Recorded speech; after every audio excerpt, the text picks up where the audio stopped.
Baik,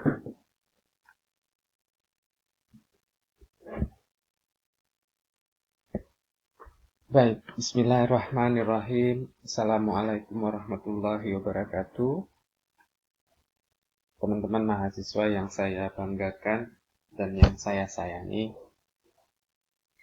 Alhamdulillah pada kesempatan pagi ini kita bisa ketemu kembali ya di dalam kuliah pengenalan teknologi informasi ya. Ini kalau di mata kuliah teori adalah pertemuan kedua. Saya terus berharap ya teman-teman mahasiswa selalu dalam keadaan sehat, selalu dalam keadaan semangat gitu ya. Kalau minggu kemarin kita udah bicara tentang fungsi teknologi informasi ya. Kemudian saya juga udah lihat tugasnya, cakep-cakep, keren-keren, bagus-bagus gitu ya. Cuman mungkin koreksinya ada di beberapa saat pengumpulan tugas, teman-teman harus paham bahwa tugasnya itu dikumpulkan dalam bentuk link video YouTube ya, bukan videonya yang dikirimkan ke saya. Jadi beberapa materi itu saya tolak karena apa? Teman-teman kayaknya tidak teliti di proses pengumpulannya. Nah, hari ini materi saya lanjutkan. Topik kita adalah tentang perkembangan teknologi komputer ya. Bagaimanapun kita sekarang hidup kita sudah berada di fase ini ya. Apalagi teman-teman kuliah di jurusan informatika. Berarti ini jadi satu cakrawala, satu pengetahuan di mana teman-teman harus banyak mengetahui tentang sejarah, mengetahui tentang kok sekarang komputer udah sampai begini aja ya gitu ya, karena pertumbuhan teknologi terutama untuk komputer dan smartphone ini sangat cepat sekali.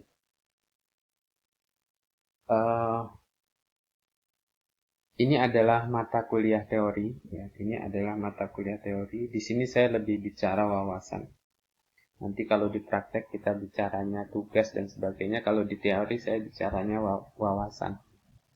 Baik, kita lanjutkan.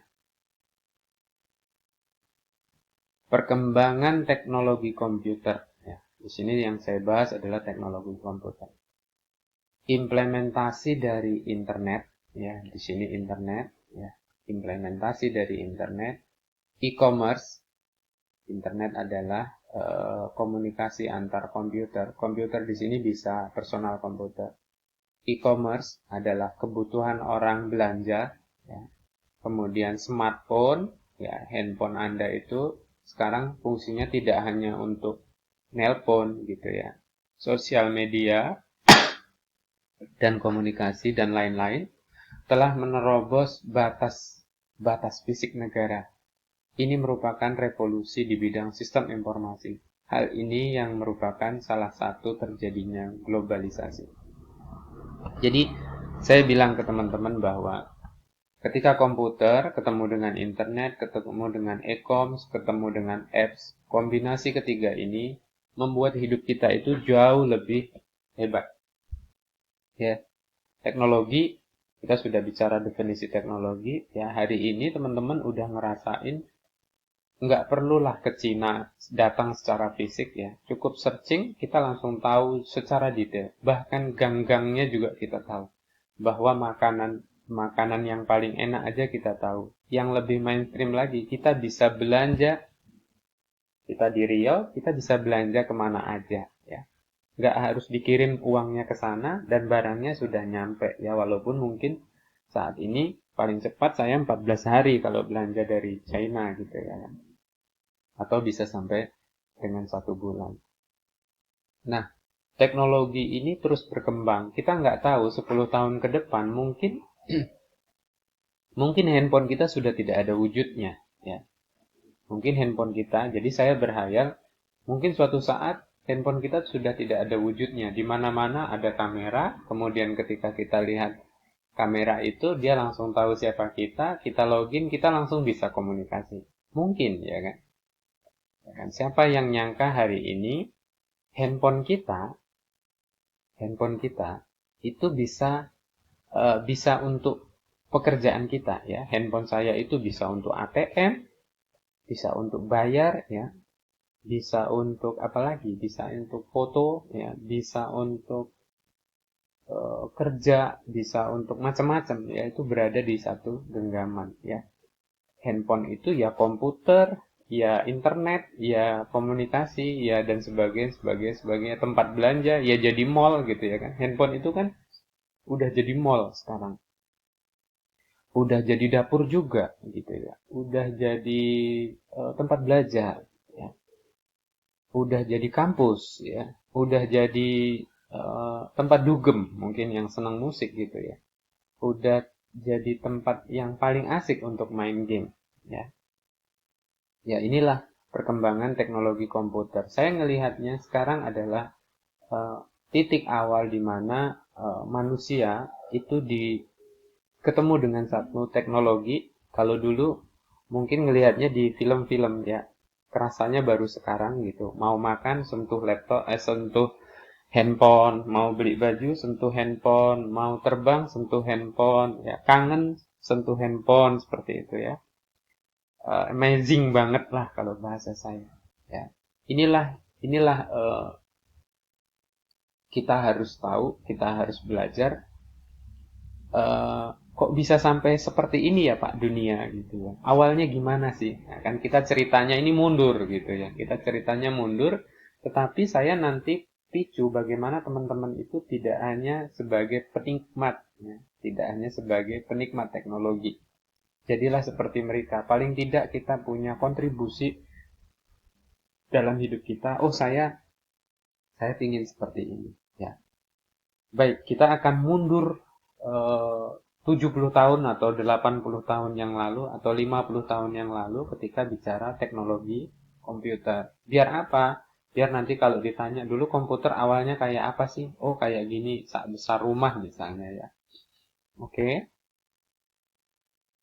perkembangan teknologi komputer. Oke, ada 4 era ya. Ada 4 era ya. Ada era komputerisasi, ya. Ada era komputerisasi, ada era teknologi informasi, ada era sistem informasi, dan ada era globalisasi. Saya nggak tahu di sini nanti ada era apa. Nah, orang nyebutnya era milenial gitu ya. Nah, kita kenalin dulu era komputerisasi ya. Era komputerisasi ini terjadi tahun 1960. Di sini komputer itu masih besar-besar ya. Orang nyebutnya adalah mainframe. Tujuan orang punya komputer itu bagaimana bisa menghitung cepat. Tujuannya adalah perusahaan itu masih sedikit. Perusahaan itu perusahaan besar-besar. Tahun 1960 itu perusahaan masih besar-besar, Caltech dan sebagainya. Mereka buat komputer itu untuk biar ngitungnya cepat. Ya. Karena pengganti kalkulator gitu ya kan. Kalkulator itu kan terbatas gitu. Jadi mereka butuh komputer, yang komputer itu bisa ngitung cepat, bisa ngitung lama. Tujuannya awal itu yang disebut dengan era komputerisasi. Nah, di negara kita hari ini masih banyak era manual ya, di mana dia jualan punya toko gitu ya kan. Ketika kita datang, ada stok ini Bu, ndak ada do gitu. Berarti itu dia zaman belum komputerisasi ya.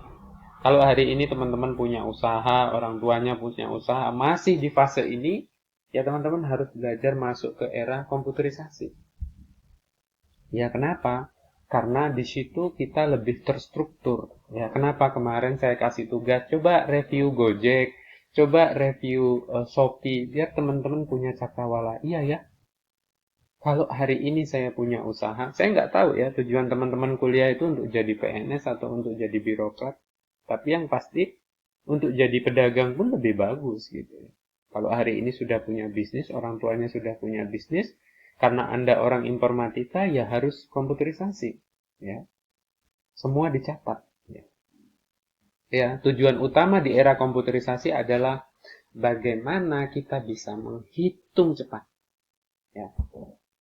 Coba kalau teman-teman sekarang jalan-jalan, kemudian datang ke toko kelontong, tanya ini, tanya itu, tanya ini, tanya itu. Kalau yang ditanya marah, berarti dia belum sistem komputerisasi. Contoh sederhana, tanya stok aja. Ke warung-warung kelontong, Bu, stok gulanya berapa? Bu, stok micinnya berapa? Bu, stok ininya berapa? Apa sih ini? Tanya-tanya aja gitu ya kan. Atau minta barangnya ready atau enggak gitu ya. Biasanya dia udah mumet aja. Ya, ini era pertama yaitu era komputerisasi. Yang kemudian kita lanjut era teknologi informasi. Ya. Era teknologi informasi. Nah, ini sudah muncul yang namanya komputer desktop. Komputer desktop. Komputer desktop ini apa? Tugasnya adalah untuk electronic data processing. Jadi bagaimana kita punya data dan informasi. Ya, ini tahun 1970-an, perusahaan-perusahaan mulai menciptakan sebuah informasi, data dan informasi. Dikenallah sistem sistem penerimaan mahasiswa baru, ya kan? Ketiknya namanya, alamat disimpan semua ke dalam bentuk database. Yaitu tahun 1970. Ya, ini 10 tahun dari menghitung cepat sekali nih. Kalau sekarang tahun 2020, tahun 2030 nanti era apa gitu ya kan. Nah, kemudian dari teknologi informasi pindah ke sistem informasi. Hati-hati ya, beda nih. Ini jurusan nih, satu teknologi informasi, satu sistem informasi. Nah, sistem informasi ini lebih mengarah ke perusahaan, bagaimana bicara manajemen, bagaimana bicara keuangan, ya. Domainnya agak berbeda ya. Kalau di sini bicaranya adalah data, kalau di sini lebih ke manajemen. Ya, ini jauh lebih kalau di perusahaan jauh lebih dibutuhkan. Nah, kemudian dari era sistem informasi ya, ternyata tahun 1996 ini agak lama lahirlah globalisasi yang hari ini teman-teman bisa merasakan manisnya kata internet ya kan. Bisa ngapa aja, bisa beli, bisa ini, bisa itu. Ini karena ada satu penemu di era globalisasi ini tahun 1996 yaitu lahirnya mulai teknologi internet. Di sanalah ilmu LAN, WAN, global net, internet, intranet, extranet digodok, lahir dan saat ini berkembang. Tahun 1996. Saya nggak tahu umurnya teman-teman pas lahir ini atau enggak. Saya nggak tahu ya. Apakah lebih muda ataukah lebih tua gitu ya. Nah, inilah era-era sampai pertanyaannya, Pak, sekarang era apa? Ya kan? Pak, sekarang era apa kalau di teknologi komputer? Era sentuh ya. Saya nyebutnya seperti itu. Era sentuh ya, semua disentuh, semua di touch gitu ya. Oke. Bisa ya, bisa dipahami ya perkembangan teknologi informasi di era-era teknologi komputer ya. Perbedaannya seperti itu dari komputerisasi, kemudian teknologi informasi, sistem informasi dan globalisasi. Oke, kita lanjutin. Nah, kalau tadi teknologi komputer, sekarang kita bicara komputer fisik. Kita bicara komputer hardware ya. Di sini saya bagi menjadi 5 generasi. Generasi pertama yaitu pertama kali komputer itu dibuat tahun 1939. Ya. Generasi pertama ini dari mulai 1939 sampai dengan 1954. Lama sekali. Ya, ini komputernya dalam bentuk tabung hampa. Ya, ini disebut dengan generasi pertama. Ini lebih bicara tentang bagaimana komputer dibuat untuk sistem keamanan tentara. Oke, kita masuk berikutnya. Nanti saya bahas detail setiap tahunnya. Generasi kedua, itu komputer menggunakan transistor. Ya, apa itu transistor ya teman-teman? Nah, jadi di sini kalau di sini belum ada perangkat canggihnya, di sini sudah menggunakan transistor. Nah, di generasi ketiga kita sudah gunakan IC. ya 1959 sampai dengan 1971, atau sirkuit ya. Ini udah menggunakan sirkuit ya. Jadi nanti kita bahas. Di sini ada teknologi apa aja, siapa yang bermain di generasi-generasi ini. Generasi keempat itu disebut generasi mikroprosesor.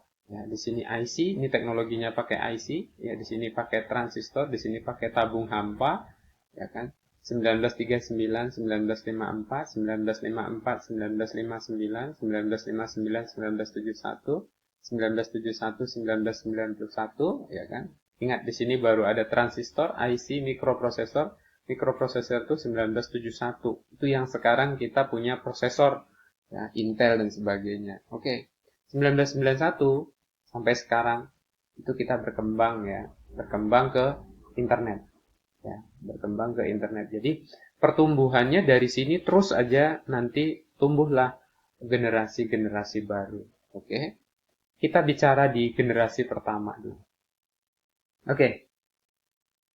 Kita harus mengucapkan terima kasih kepada Pak John Vincent Atanasoff ya. Yaitu adalah penemu komputer digital elektronik pertama. Ya. Ini saya bilang tadi adalah tabung hampa ya.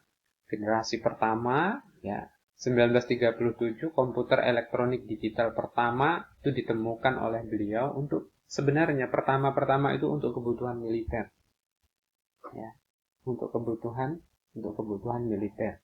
Jadi nggak kebayang kalau hari ini smartphone Anda itu kecil banget, bisa disimpan, ya, bisa untuk kerja, bisa untuk ATM, bisa untuk dapur, bisa untuk shopping gitu. Dulu awalnya seperti ini, ya.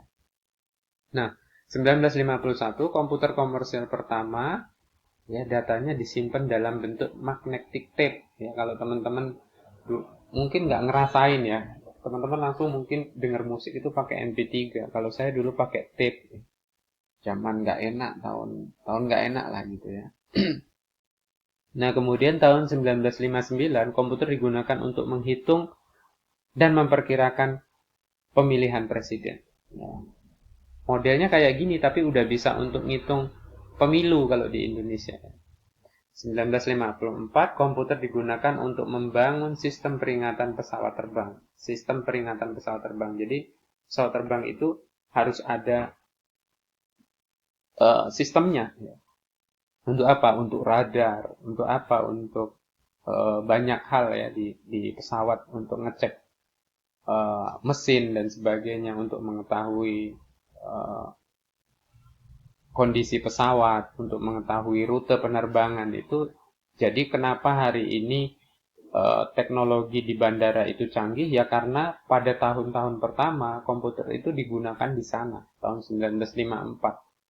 Kenapa sekarang militer itu komputernya canggih? Kenapa? Karena memang tahun 1937 itu komputer itu dibuat untuk kebutuhan militer. Ya. Ini adalah generasi pertama. Wujudnya ya kayak gini, besar. Ya, besar. Orang nyebutnya adalah tabung hampa. Ya. Oke, kita masuk ke generasi kedua. Di generasi kedua, teknologi yang digunakan adalah transistor. Ya, ini bentuknya seperti ini. Nah, pada tahun 1953, IBM memperkenalkan sebuah teknologi, ya, memperkenalkan sebuah teknologi komputer yang menggunakan transistor. Jadi komputernya kayak gini, di N3, ya, masih besar-besar. Nah, ingat ada kata IBM. Ini adalah perusahaan yang fokus membangun personal komputer. Ya. Akhirnya 2 tahun kemudian si IBM fokus juga ya membangun sebuah komputer bisnis dengan model 702. IBM 702 bentuknya kayak gini ya. Ya, jadi dia jualannya ke perusahaan-perusahaan. Ya, teknologi yang digunakan apa? Teknologi yang digunakan adalah transistor. Nah, pada tahun 1959 sistem otomasi di dunia perbankan ya, maka ATM itu lahir tahun 1959, automatic teller money ya. Kalau hari ini ATM udah sangat dahsyat gitu ya kan, udah bisa kirim uang, udah bisa nerima uang ya. Jadi teman-teman kalau misalnya punya bisnis kemudian mau setor uang itu nggak harus ke kasir ya, datang ke ATM, pilih setor uang gitu, masukkan uangnya, sudah masuk ke rekening kita gitu ya. Nah, ini di generasi kedua semua teknologi menggunakan transistor ya. Jadi komputernya itu dulu besar-besar kayak gini teman-teman ya. Nggak pipih-pipih. Kalau sekarang kan 10 in, 14 in gitu ya, 8 in gitu ya. Kecil-kecil, bahkan 5 in kita pakai mobile seperti itu. Oke, kita lanjut di generasi berikutnya adalah generasi ketiga ya. Komputer menggunakan IC, integrated circuit. Ya, integrated circuit. Jadi data semua kecepatan kemudian komunikasi antar komponen itu diinstal ke sebuah papan sirkuit. Oke, IBM IBM bangun apa? IBM membangun sistem pelacakan reservasi tiket pesawat udara pertama untuk American Airlines. Kalau hari ini teman-teman kenal apa? Traveloka ya. Udah sangat canggih sekali, kita bisa pesen tiket hotel, bisa pesen apa lagi ya, tiket pesawat, kemudian payment dan sebagainya ya. Nah, tahun 1968 perusahaan DEC memperkenalkan komputer mini pertama. Ini komputernya kayak gini ya. Pingin banget saya beli, kemudian saya letakin di ruang kerja saya gitu kan, lucu ya, jadul banget gitu. Mungkin sekarang jadi legend lah gitu ya. Nah, jadi IBM dulu ngebangun komputer ya segede-gede ini. Ini di generasi ketiga itu teknologinya masih pakai sirkuit, komputernya ya besar-besar seperti ini ya. Nah, akhirnya 1959, nah ini lama nih, 59, 60, 68 baru DEC punya sebuah komputer yang lucu ya, komputer desktop, komputer mini namanya PDP 8 ya. Mungkin kalau hari ini teman-teman dikasih komputer ini agak bingung ya. Saya aja yang tahun 97 kenal komputer aja saya agak bingung dengan tampilannya. Oke. Tapi kita harus bersyukur ya. Artinya apa? Dengan teknologi itu kehidupan manusia jauh lebih baik gitu ya kan. Makanya teknologi itu adalah cara apa? Cara mendapatkan sebuah produk untuk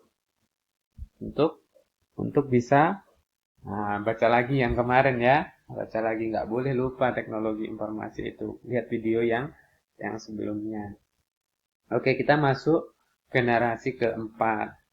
Oke, di generasi keempat, jadi di generasi keempat ini kita teknologi yang kita gunakan, hardware yang kita gunakan sudah menggunakan prosesor mikro. Ya, siapa pemainnya? Ada Intel, ada IBM, ada Apple. Ya, tahun 1971, 1972 si Intel itu menciptakan sebuah prosesor. Lihat, prosesornya model kayak gini.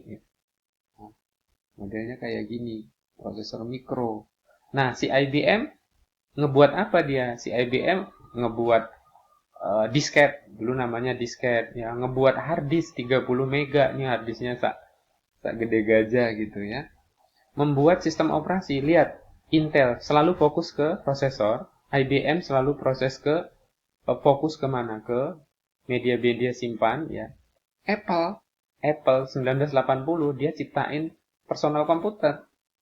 Ya, sampai sekarang brand ini masih ada. Intel masih ada nggak? Masih. IBM masih ada nggak? Masih. Apple masih ada nggak? Masih. Ini yang saya katakan, kita mau jadi apa? Ya, kita mau saingan sama mereka berat. Ya, kita harus berpikir nyiptain Gojek, nyiptain yang lain-lain yang bermanfaat. Apakah masih ada Pak peluangnya? Masih banyak. Ya, itu makanya harus belajar gitu ya. Nah, jadi 1971 Intel buat prosesor 4 bit. IBM buat apa? IBM buat memori, buat disket 8 in, besar ini gitu ya kan. Tahun 72 Intel buat prosesor 8 bit. Nah, si IBM buat apa? Buat hard disk 8 mega ya kan. Nggak mungkin kalau si Intel buat kemudian media simpennya nggak ada. 1980 pinter lagi IBM buat sistem operasi. Ya, kalau komputer nggak ada sistem operasi mau ngejalaninya gimana? Udah muncul si Apple. Si Apple pun buat ya. Udah tak buatin semua. Si Apple ini semuanya dibuat dari komputernya, sistem operasinya semua dibuat sendiri sampai sekarang kan, gitu kan. Nah, kalau mereka jualannya pretelan gitu ya. Teman-teman harus melihat bagaimana perusahaan-perusahaan raksasa ini perang padahal mereka tuh temen gitu ya kan. Nah, inilah di generasi keempat. Sampai hari ini komputer terus berkembang, ya, laptop terus berkembang. Saya ingin teman-teman nanti di praktek itu saya kasih tugas, tapi nggak saya bisikin sekarang ya, tugasnya apa gitu. Tapi setidaknya teman-teman tahu. Oke, generasi kelima. Di generasi kelima ini tahun 1991, Pak Berners-Lee dan temannya menemukan sebuah teknologi